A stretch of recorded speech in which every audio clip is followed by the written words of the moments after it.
Assalamualaikum warahmatullahi wabarakatuh. Alhamdulillahirrahmanirrahim. Wa bihi nasta'in wa la umuri dunya wa din.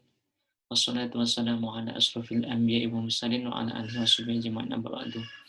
Mari kita mulai perkuliahan pada hari ini dengan membaca basmalah. Bismillahirrahmanirrahim. Pada pertemuan sebelumnya kita sudah membahas mengenai konsep dan asas hukum, di mana di dalam hal itu kita sudah mengenal beberapa konsep mengenai konsep hukum, diantaranya adalah subjek hukum, objek hukum, kemudian peristiwa hukum, nah, kewajiban dan hak. Pada kesempatan hari ini kita akan melanjutkan pembahasan kita pada metode hukum dan penemuan hukum. Pada dasarnya, pertemuan hari ini tidak lepas dari kelanjutan dari materi kemarin, khususnya mengenai peristiwa hukum, ya. Karena di dalam hal ini kita akan melanjutkan bagaimana metode hukum dan penemuan hukum. Metode hukum itu sangat penting di dalam konsep peradilan karena ini akan menghubungkan bagaimana suatu peristiwa tertentu dengan hukum yang cocok untuk diterapkan di dalam peradilan. Maka untuk itu penting kiranya bagi mahasiswa untuk mengetahui metode hukum dan penemuan hukum, yang juga di dalamnya nanti akan diuraikan berbagai latar belakang pemikiran yang mempengaruhi corak pemikiran para hakim dalam menentukan suatu hukum, khususnya di dalam penerapan hukum itu sendiri. Berangkat dari hal itu, tentu kita harus tahu apa itu yang dimaksud dengan metode hukum. Metode hukum adalah cara untuk menghubungkan peristiwa konkret dengan norma hukum sehingga norma hukum dapat mencakup peristiwa konkret tersebut. Metode hukum digunakan untuk menghubungkan atau melihat adanya hubungan antara norma hukum dan peristiwa hukum konkret, sehingga sampai pada kesimpulan bahwa norma hukum tersebut dapat dikenakan terhadap peristiwa konkret yang bersangkutan. Dalam hal ini kita memikirkan adanya norma hukum di satu pihak dan peristiwa konkret yang memerlukan penyelesaian hukum di lain pihak. Dari suatu peristiwa konkret akan dipilah mana fakta itu kenyataan, yang relevan dengan norma hukum atau yang dipandang sebagai peristiwa hukum. Selanjutnya, norma hukum diperlakukan dengan cara tertentu sehingga mencakup peristiwa konkret yang bersangkutan. Di sini dapat dimengerti bahwa suatu metode hukum itu adalah suatu metode. Metode itu adalah cara untuk menghubungkan suatu peristiwa konkret. Kemarin kita sudah mempelajari bahwa suatu peristiwa di dalam kehidupan ini tentu tidak lepaskan dari suatu peristiwa. Namun, apakah suatu peristiwa itu adalah merupakan peristiwa hukum itu masih dipertanyakan. Nah, yang dimaknai sebagai suatu peristiwa hukum itu adalah suatu peristiwa yang mana itu memiliki akibat hukum. Nah, disinilah kemudian metode hukum itu digunakan sebagai cara untuk menghubungkan antara suatu peristiwa yang konkret itu dengan norma hukum yang tepat, sehingga norma hukum itu dapat digunakan untuk di dalam kasus konkret dapat diterapkan untuk memberikan suatu hukuman terhadap pelaku yang melakukan suatu peristiwa tersebut. Nah, metode hukum digunakan untuk menghubungkannya. Tadi menghubungkan, melihat adanya hubungan antara norma hukum dan peristiwa konkret. Nah, di dalam hal ini, maka nanti kita akan tahu apa saja sih metode hukum yang digunakan untuk menghubungkan antara peristiwa konkret dengan norma hukum tertentu, sehingga norma hukum itu dapat diterapkan di dalam peristiwa konkret. Nah, metode hukum ini sangat penting digunakan untuk para hakim khususnya di dalam menerapkan hukum. Ya, karena hakim itu mau tidak mau akan menghubungkan antara norma hukum dengan peristiwa konkret. Nah, lebih lanjut, metode hukum dapat digunakan oleh semua orang. Nah, pengertian semua orang ini selain hakim juga dapat digunakan oleh orang-orang tertentu yang memang berkecimpung di dalam bagian hukum, yang tugasnya untuk merangkai suatu hukum itu agar dapat diterapkan pada suatu peristiwa tertentu. Nah, oleh semua orang hendak mengetahui ya, metode hukum dapat digunakan oleh semua orang yang hendak mengetahui apa hukum yang berlaku untuk suatu peristiwa konkret. Hakim adalah salah satu pihak. Hakim ini menjadi salah satu pihak yang sangat berkepentingan, ya, meskipun ada ada seorang lain yang memang juga berkepentingan, tapi hakim adalah salah satu pihak yang sangat berkepentingan. Adalah satu pihak yang memang ditugaskan untuk memeriksa fakta dan hukumnya, kemudian memberikan putusan yang ikatnya. Dengan demikian, bahwa metode hukum ini selalu berkaitan dengan tugas hakim, karena dia akan menghubungkan antara suatu hukum dengan peristiwa konkret. Nah, di dalam peristiwa atau sejarah hukum Eropa, apa yang menjadi tugas hakim itu telah melalui 3 tahapan perkembangan. Pertama, itu disebut dengan menerapkan hukum. Nah, jadi di dalam metode hukum ini ada beberapa metode yang digunakan di dalam menghubungkan antara hukum dengan peristiwa konkret. Nah, kita mengambil atau merujuk pada sejarah hukum Eropa itu, ada 3 tahapan di dalam hal ini. Dijelaskan bahwa di dalam penerapan hukum itu, dalam menghubungkan antara hukum dengan hukum itu melalui 3 tahapan. Pertama adalah menerapkan hukum atau recht to wezen dalam istilah Belandanya. Di sini tugas hakim semata-mata menerapkan hukum dalam arti menerapkan undang-undang yang berlaku. Nah, penerapan hukum ini mutlak hanya menerapkan suatu undang-undang yang sudah tertulis di dalam suatu kitab tertentu dengan peristiwa yang ada. Murni demikian. Nah, perkembangan awal inilah yang kemudian mendasari metode hukum pertama kali. Nah, metodenya bagaimana? Yaitu menggunakan suatu logika yang disebut silogisme atau deduksi logis yang terdiri dari pernyataan umum, semua manusia pasti akan mati. Kemudian pernyataan khususnya si A adalah manusia. Kesimpulannya si A pasti akan mati. Nah, pada masa awal perkembangan metode hukum ini hanya menggunakan metode silogisme. Jadi hakim itu hanya memang semata-mata menerapkan suatu undang-undang yang sudah tertulis. Tidak perlu menggali suatu nilai-nilai yang ada di dalam. Apa yang sudah tertulis di dalam suatu kitab hukum ini kemudian diterapkan dalam suatu peristiwa konkret dengan logika silogisme. Semua manusia, semua ini menyangkut, pasti diawali dengan suatu pernyataan yang umum dulu, semua manusia pasti akan mati. Inilah beberapa bunyi-bunyi yang ada di dalam pasal-pasal dalam kitab-kitab hukum itu, pasti dimulai dengan suatu pernyataan umum. Semua manusia akan mati, misalnya, si A adalah manusia, si A pasti akan mati. Atau dalam contoh konkret, semua pencuri itu dihukum penjara 5 tahun.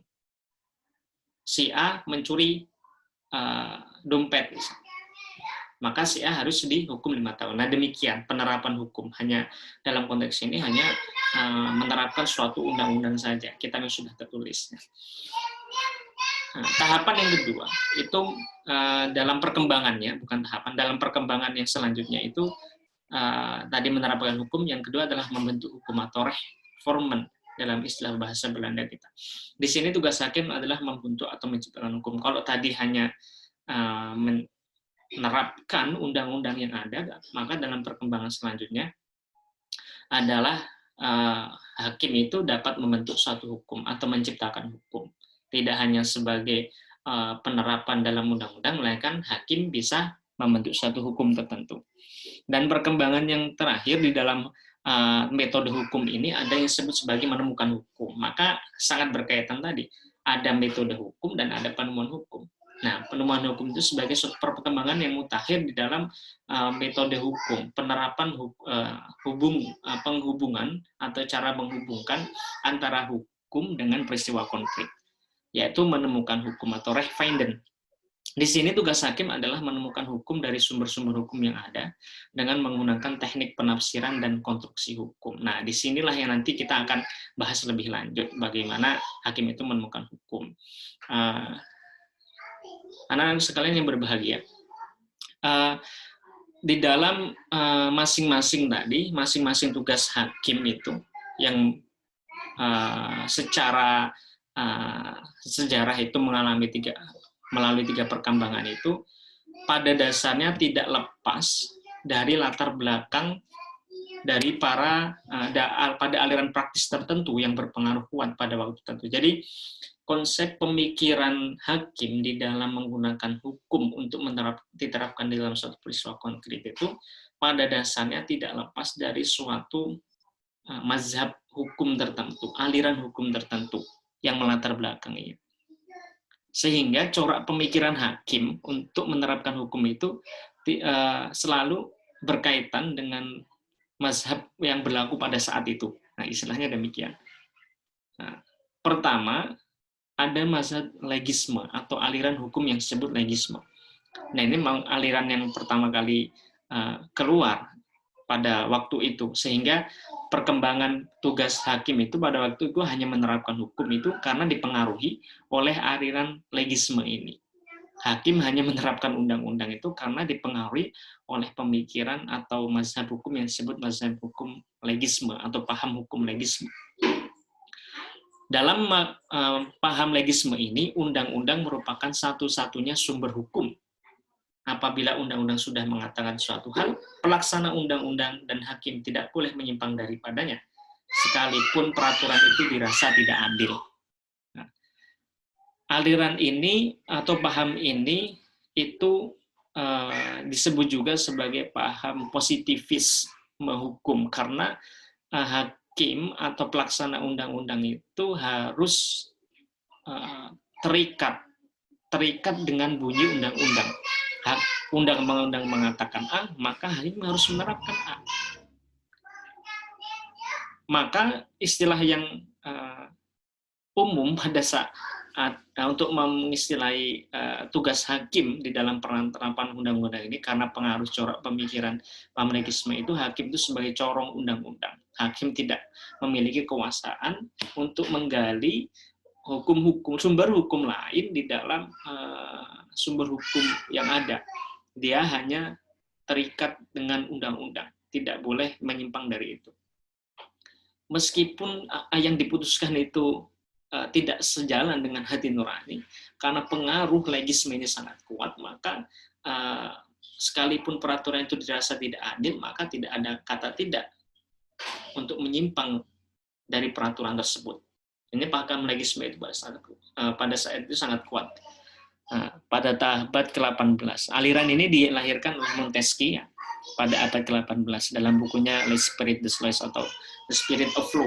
Di dalam bukunya itu, pengaruh pemikiran Montesquieu inilah yang kemudian menciptakan paham legisme dan mempengaruhi corak pemikiran hukum pada saat itu, sehingga hakim pun sangat terpengaruh terhadap pemikiran ini.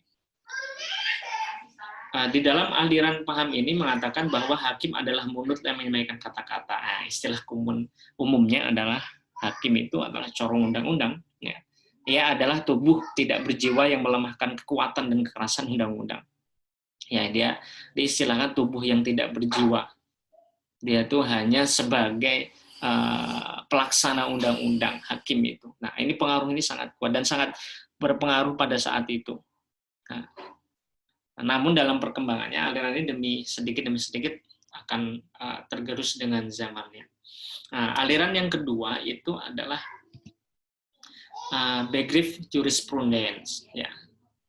Istilah Begriff Jurisprudence yang secara harfiah berarti ajaran pengertian berasal dari Rudolf van Jering. Ya.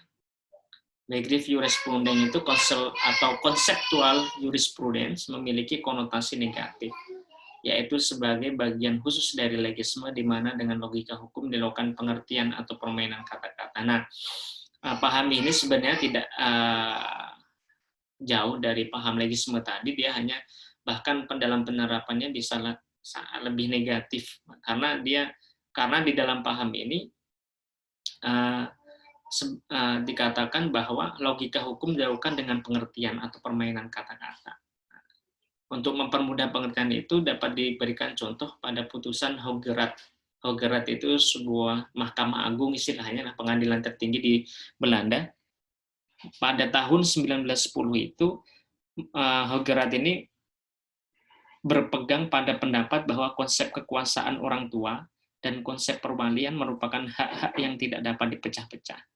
Sehingga telah menarik kesimpulan bahwa seorang bapak atau ibu yang sesudah perceraian tidak disertai perwalian, tidak berhak untuk melihat anak-anak atau bergaul dengan mereka. Jadi di dalam hukum Belanda pada saat itu mengatakan bahwa ketika ibu dan bapak atau ibu sudah bercerai dan tidak diberi hak perwalian kepada anaknya, maka melalui paham begrip jurisprudensi ini memperkuat pemahaman sampai pada makna yang mengatakan bahwa ketika orang tua, salah satu orang tua itu tidak diberikan kewenangan perwalian, maka tidak boleh berhubungan sama sekali dengan bapak ibunya. Tidak boleh bergaul, tidak boleh melihat. Nah, ini kan suatu paham yang sangat ekstremis itu demikian. Memaknai suatu pasal tertentu hingga sampai demikian. Nah, makanya disebut sebagai permainan perkataan. Nah, walaupun prakteknya harusnya tetap bisa melihat, tapi karena paham ini mengatakan demikian, pada saat itu sangat digunakan ya, sehingga karena konsep kekuasaan orang tua dan konsep perwalian ini sudah sangat lekat di dalam pasal tertentu, sehingga dimaknai bahwa ketika orang tua yang tidak memiliki hak perwalian atas anak itu tidak boleh melihat atau tidak boleh bergaul dengan mereka.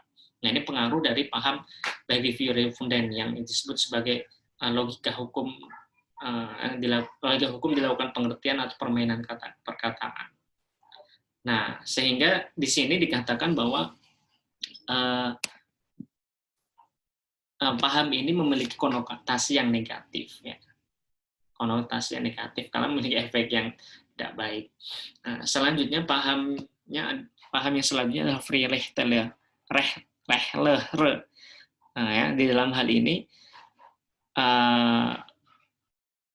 paham ini itu berkembang pada abad ke-19 dan permulaan abad ke-20.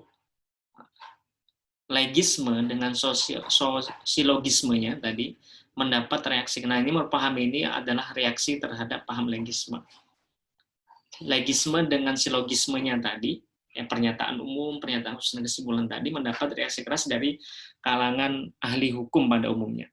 Reaksi ini menimbulkan ajaran hukum bebas atau Freirechtlehre. Nah, istilahnya paham ini itu paham Freirechtlehre ini adalah paham ajaran hukum bebas yang berkembang pada abad ke-19 dan permulaan abad ke-20.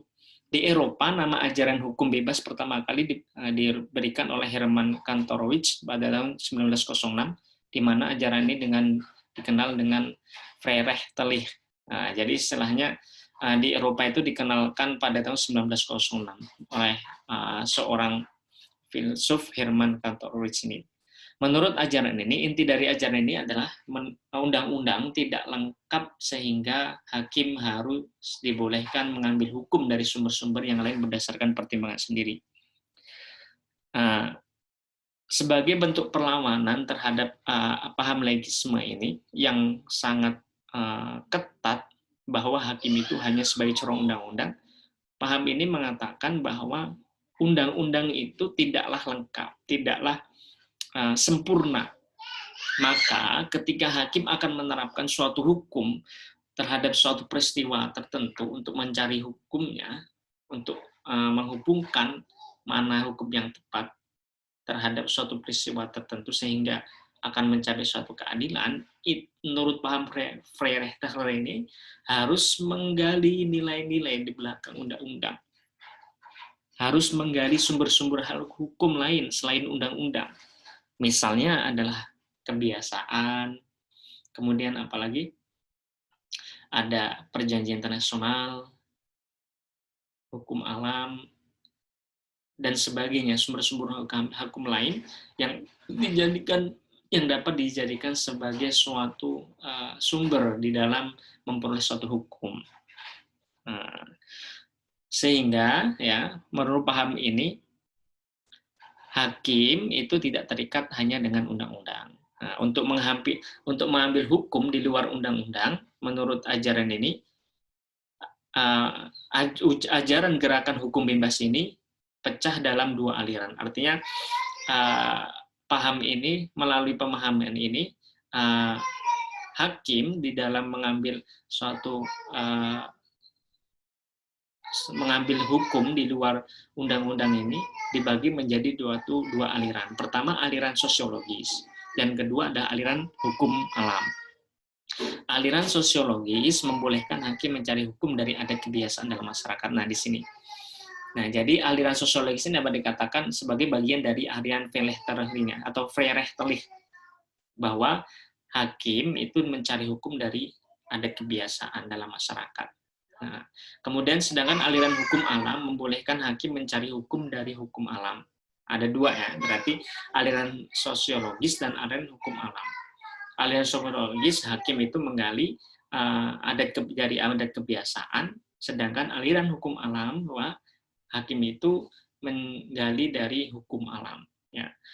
Aliran hukum bebas ini muncul di Amerika, selain muncul di Eropa, ya, aliran hukum bebas ini, Vlechter ini juga muncul atau berkembang di Amerika Serikat dan dikenal sebagai realisme hukum Amerika.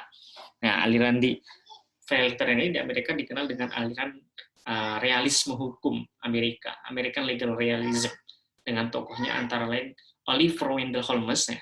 Oliver Wendell Holmes ini hakim Mahkamah Agung di Amerika Serikat atau Supreme Court yang cukup terkenal, dan di dalam hal ini dia merupakan tokoh di dalam penerapan aliran hukum bebas, atau di Amerika dikenal dengan aliran American Legal Realism. Ya. Nah, dan ini sangat berkembang di sana. Nah, inilah beberapa aliran yang mempengaruhi corak pemikiran dalam perkembangan metode hukum. Nah, sehingga aliran ini sangat berpengaruh dalam penerapan metode hukum.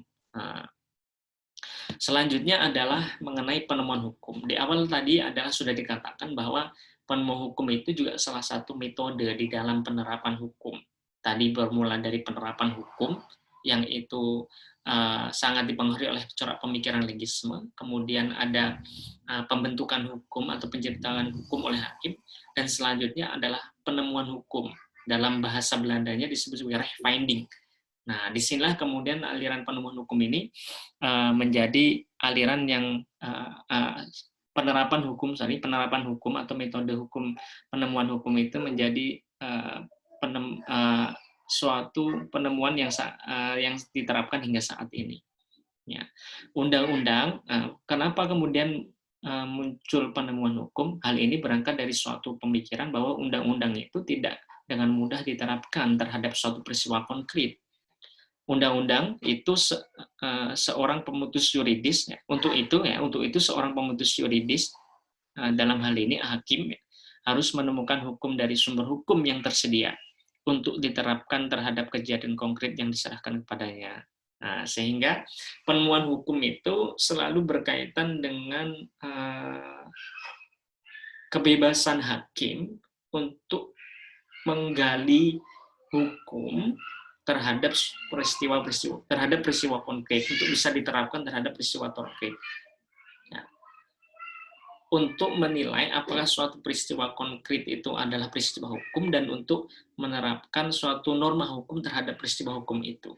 Nah, disinilah kemudian penemuan hukum itu menjadi penting bagi hakim. Hakim harus menemukan hukum dari sumber hukum. Istilah yang digunakan adalah sumber hukum. Dengan demikian, dapat dikatakan bahwa hakim itu tidak hanya berpaku pada undang-undang. Undang-undang merupakan salah satu saja dari sumber hukum. Yang lainnya bisa dari jurisprudensi, ya, atau putusan hakim yang sudah ingkrah, yang sebelumnya sudah ditetapkan, atau dari kebiasaan ada tadi, kemudian dari perjanjian nasional, atau dari doktrin, misalnya pendapat hakim. Nah, di sini kemudian hakim diberikan kebebasan untuk menggali hukum dari sumber-sumber hukum untuk diterapkan terhadap suatu peristiwa hukum. Nah, itulah yang disebut sebagai penemuan hukum. Nah, menurut pendapat ahli, menurut Paul Scholten, dimaksud dengan penemuan hukum itu adalah penerapan peraturan terhadap fakta, dan peraturan tersebut hanyalah yang diberikan oleh undang-undang. Menurut Algrael dan kawan-kawan et al, ya, penemuan hukum adalah menemukan hukum untuk suatu kejadian konkret untuk mana oleh hakim harus diberikan suatu penyelesaian yuridis. Ya. Dari pendapat kedua ahli ini dapat ditarik ke suatu kesimpulan bahwa penemuan hukum itu adalah menemukan suatu hukum yang tepat untuk diterapkan terhadap suatu peristiwa. Sehingga peristiwa itu dapat dijadikan suatu norma hukum yang tepat. Nah, di sini yang dimaksud dengan penemuan hukum. Kalau Scholten ini pandangannya itu dipengaruhi oleh suatu pendapat bahwa penemuan hukum itu penerapan peraturan terhadap fakta. Ya.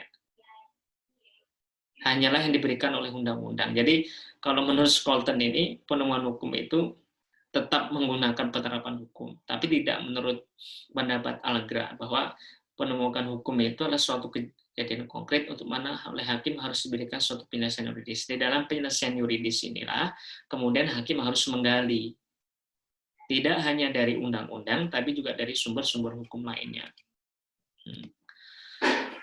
Nah, metode yang digunakan di dalam penemuan hukum itu ada dua. Pertama adalah metode penafsiran atau interpretasi, dan kemudian ada metode konstruksi. Metode interpretasi ini dibagi menjadi beberapa hal. Ada metode gramatikal, tata bahasa, metode sejarah, yang meliputi metode sejarah undang-undang dan metode sejarah hukum. Kemudian ada metode sistematik, dengan melihat hubungan satu pasal dengan pasal yang lainnya. Kemudian ada metode teleologis, ya, yaitu dengan melihat tujuannya dibuat suatu undang-undang. Nah, ini yang disebut metode penafsiran, atau dalam istilahnya ada penafsiran gramatikal, penafsiran sejarah, penafsiran sistematik, ada penafsiran teleologis. Yang selanjutnya itu bisa juga menggunakan suatu metode konstruksi di dalam menemukan hukum. Di antaranya bisa menggunakan metode konstruksi analogi, konstruksi penghalusan hukum, dan argumentum a contrario. Nah, lebih lanjut dapat dijelaskan bahwa pertama itu adalah menggunakan metode penafsiran. Penafsiran pertama menggunakan penafsiran bahasa atau gramatikal.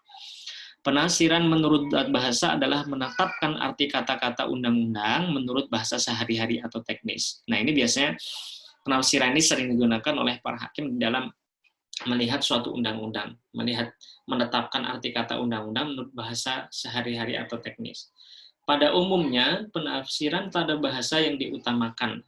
Dalam Kitab Undang-Undang Hukum Perdata juga ada ketentuan mengenai hal ini, yaitu dalam pasal 1342 yang menentukan bahwa jika kata-kata suatu perjanjian jelas, tidaklah diperkenankan untuk menyimpang daripadanya dengan jalan penafsiran. Ya, jadi hal ini, penafsiran bahasa ini untuk memberikan penafsiran terhadap suatu pasal-pasal tertentu yang memang di dalam pasal itu tidak secara jelas atau tidak secara gamblang itu dijelaskan. Misalnya pasal-pasal tertentu itu memiliki suatu kata-kata yang memang butuh penafsiran. Tetapi ketika pasal itu sudah jelas, sudah jelas mengatakan demikian, mengatakan suatu hal itu, maka tidak perlu adanya penafsiran. Nah, sehingga opsional ketika suatu pasal tertentu itu memang butuh penafsiran, maka bisa dipenafsirkan mengenai penafsiran bahasa. Ketika suatu pasal itu memang sudah mengatakan jelas, ya tidak perlu digunakan penafsiran. Nah, biasanya penafsiran bahasa ini juga digunakan untuk mengkorelasikan antara bunyi pasal di dalam undang-undang dengan suatu peristiwa yang memang sudah berkembang. Nah, karena memang harus dikatakan bahwa pasal-pasal di dalam kodifikasi hukum kita, KUH Per, kemudian KUHP, kemudian hukum acara, itu memang sudah kitab yang sudah lawas atau lama. Maka dibutuhkan suatu penafsiran baru untuk mengikuti perkembangan. Nah, yang selanjutnya adalah penafsiran sejarah. Penafsiran sejarah berarti menetapkan arti undang-undang menurut maksud pembentuk undang-undang yang dibedakan atas penafsiran sejarah undang-undang dan kemudian penafsiran sejarah hukum. Nah, di sini dapat dikatakan bahwa penafsiran sejarah ini dapat dibagi menjadi dua, yaitu penafsiran sejarah undang-undang itu adalah menetapkan arti undang-undang menurut maksud pembentuk undang-undang dengan meneliti sejarah terbentuknya pasal undang-undang yang bersangkutan, dan kemudian penafsiran secara hukum berarti menetapkan arti undang-undang menurut maksud pembentuk undang-undang, dan dengan demikian